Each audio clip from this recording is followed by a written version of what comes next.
There's a particular kind of quiet that exists in a house early in the morning, before the phone rings, before the day asks anything of you, and somewhere in that stillness, you swing your legs over the side of the bed.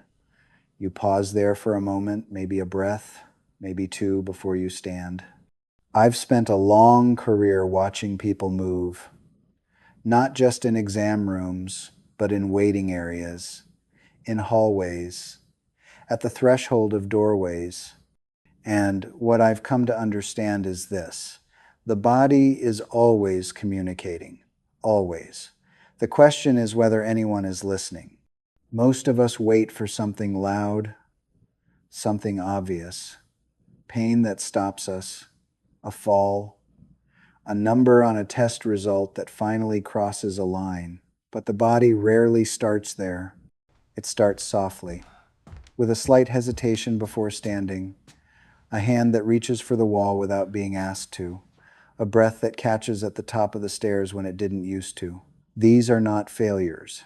They are not signs that something is wrong with you. They are information.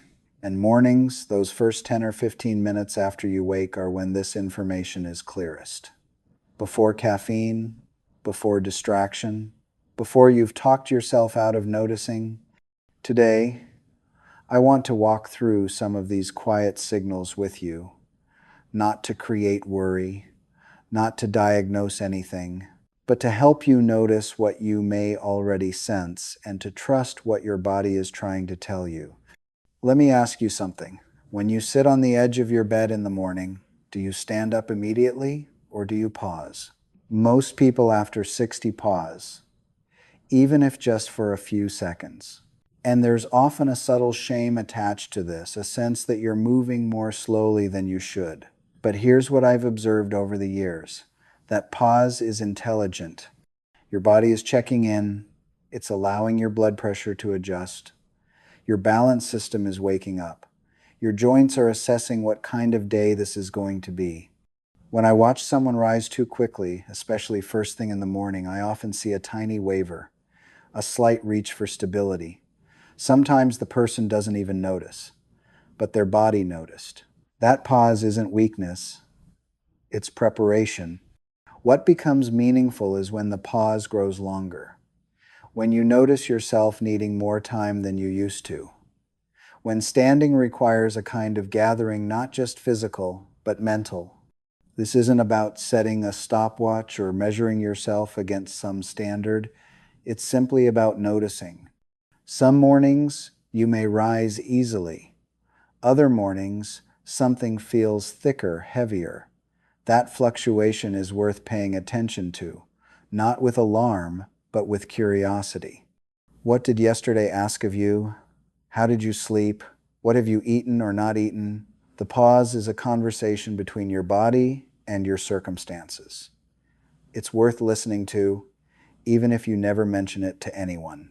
There's something revealing about the way we walk when no one is watching. Those first steps from the bed to the bathroom before you're fully awake, before you've stretched, before your day has shape, that walk contains information that even you might overlook.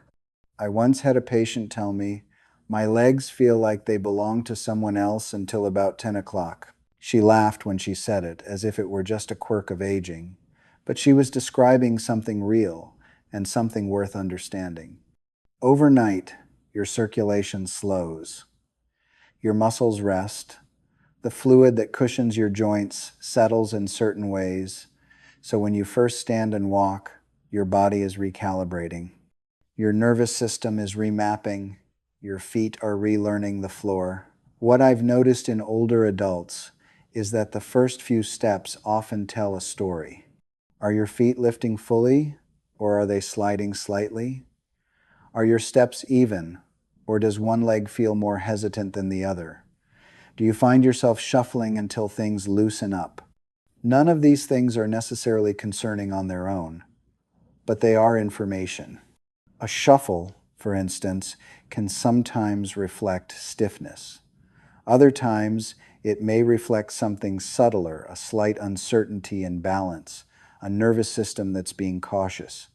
A leg that hesitates may be favoring a joint that's quietly inflamed, or it may be the result of a sleeping position that compressed a nerve.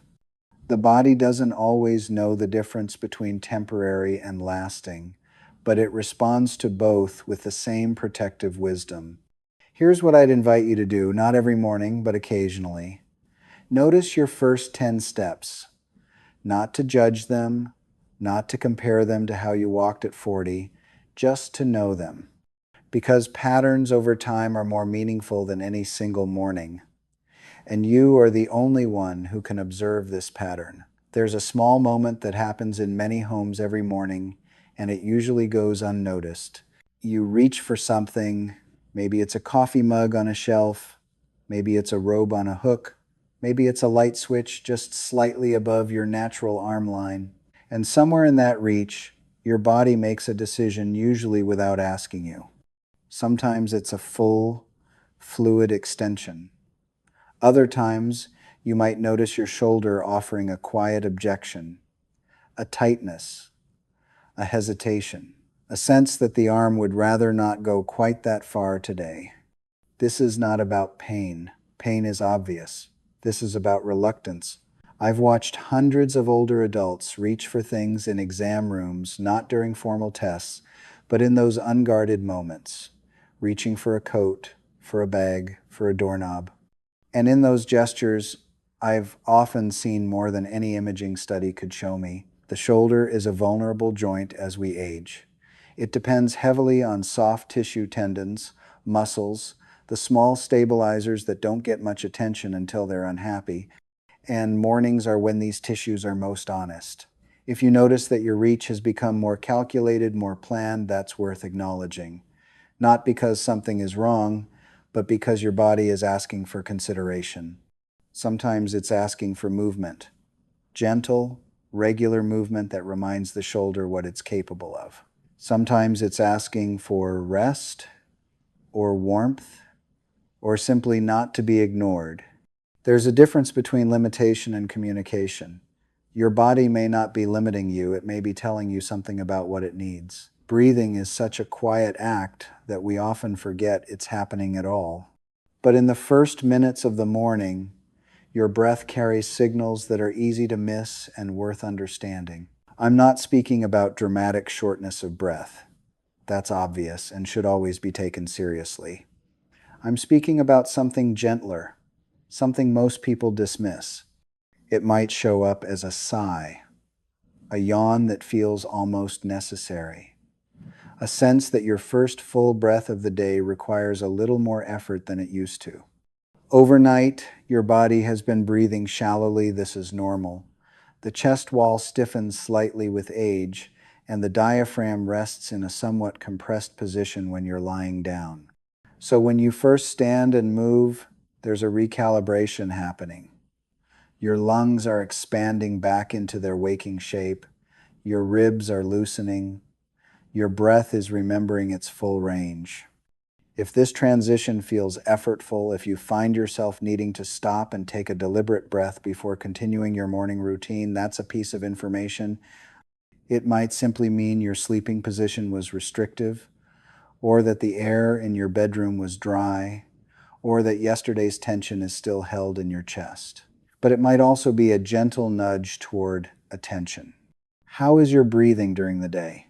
Do you find yourself breathing shallowly without realizing it? Do you ever pause and take a full breath just because you can? Breath is one of the few systems in the body that operates both automatically and voluntarily, which means you have a relationship with it. You can listen to it, you can respond to it.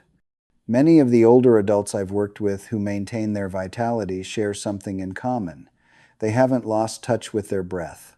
They notice it. They honor it. Not through complicated exercises, but through simple awareness. This one is rarely discussed, but it's something I've asked about for years. When you wake in the morning, how do your hands feel? How do your feet feel? Not in terms of pain or stiffness, but in terms of temperature. Are they cold? Warm? Somewhere between? Circulation is a quiet process. It doesn't announce itself unless something goes significantly wrong. But in the early morning, when the body is just beginning to reactivate, the temperature of your extremities tells a subtle story. If your hands and feet are consistently cold in the morning, colder than they used to be, this may reflect changes in how blood is reaching your periphery. It could be related to sleep position, blood pressure, hydration, or simply the natural slowing of circulation that comes with time. It's not necessarily a problem, but it is a signal. What I find more meaningful is change over time. If your hands have always been cool in the morning, that's your pattern. But if they've become noticeably colder, or if one hand is consistently cooler than the other, that asymmetry is worth noting. The same applies to feet. Many older adults experience cold feet at night and assume it's just aging. Sometimes it is, but sometimes it's a request from the body for more movement during the day, or for attention to hydration, or for a conversation with someone who can look more closely. I'm not suggesting you track your hand temperature with any precision, but I am suggesting that the body speaks through warmth and through its absence. A moment of noticing occasionally is enough. There's one more thing I want to mention, and it's perhaps the most subtle of all. Sometimes you wake up and something feels off. Not wrong, not painful, not even describable, just slightly off. Maybe you pause a little longer before getting out of bed. Maybe you move through your morning routine with a faint sense of caution. Maybe you feel the urge to be gentler with yourself without knowing why. Many people dismiss this entirely. They push through. They assume it's nothing. They don't want to seem like they're being dramatic or overly attentive to small things. But I've come to respect this feeling. The body knows things before the mind has words for them. It senses changes in blood sugar, in inflammation, in nervous system activation, long before any of these would show up on a test. That vague feeling of off is not imaginary.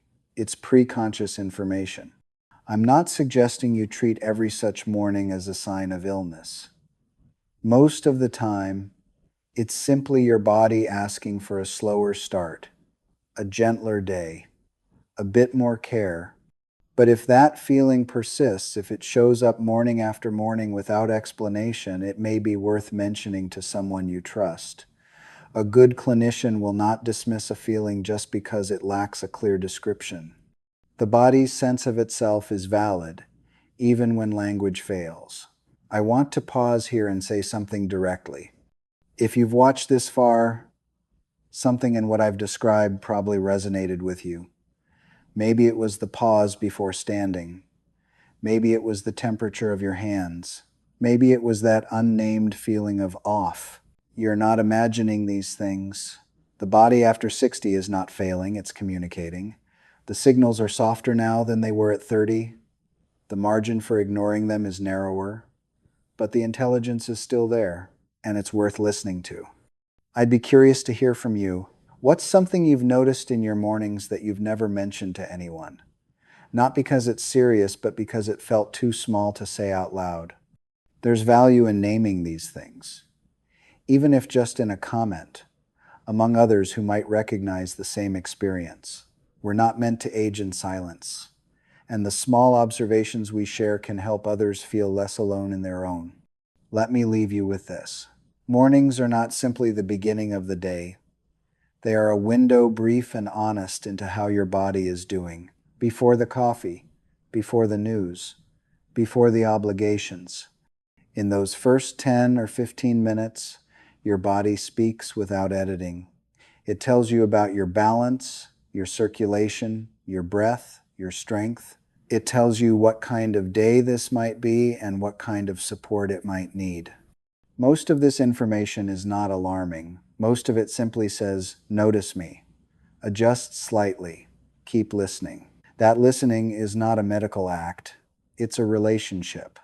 The same relationship you've had with your body your entire life, except now it asks for a bit more patience, a bit more attention, a bit more trust. You don't need to fix everything you notice. You don't need to report every sensation to a doctor, but you do benefit from staying in contact with yourself.